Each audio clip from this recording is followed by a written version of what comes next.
Breaking news आहे. युद्धाचा परिणाम आता पर्यावरणावरही होतोय, कारण गॅस टंचाईमुळे चुलीचा वापर सुरू झाला आहे. त्यासाठी लाकडाच्या मागणीत अचानक वाढ झाली आहे.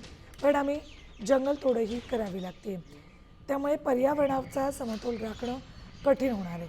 गॅस पुरवठा सुरळीत आणि पर्यावरणाच्या संरक्षण करणं ही दुहेरी जबाबदारी प्रशासनावर आहे.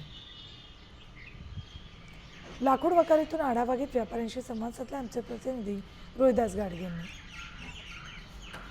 आखाती देशात सुरू असलेल्या युद्धाचा परिणाम गॅस वितरणावरती झाला आहे. याचा थेट परिणाम आता व्यावसायिक सिलेंडर आणि घरगुती गॅसवरती होताना दिसतोय.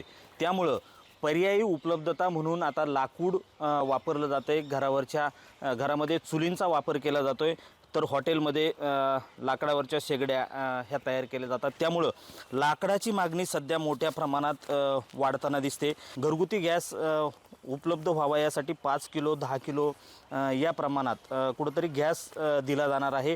गॅसचा तुटवडा निर्माण होतो आहे. त्यामुळं नागरिकांनी हॉटेल व्यावसायिकांनी लाकडाचा वापर सुरू केला आहे. त्यामुळं लाकडाची मागणी वाढली आहे. आपल्यासोबत वखारीचे मालक आहेत. आमच्याकडं लाकडासाठी कुठलंही गिऱ्हाईक असं कधीही येत नव्हतं, परंतु आता ह्या 20 ते 25 दिवसाच्या कालावधीमध्ये जवळजवळ लोकांचा कल गॅस मिळत नाही म्हणून लाकडाकडं जास्त झालेला आहे आणि लाकडाचे भाव पण त्यामुळे वाढलेले आहे.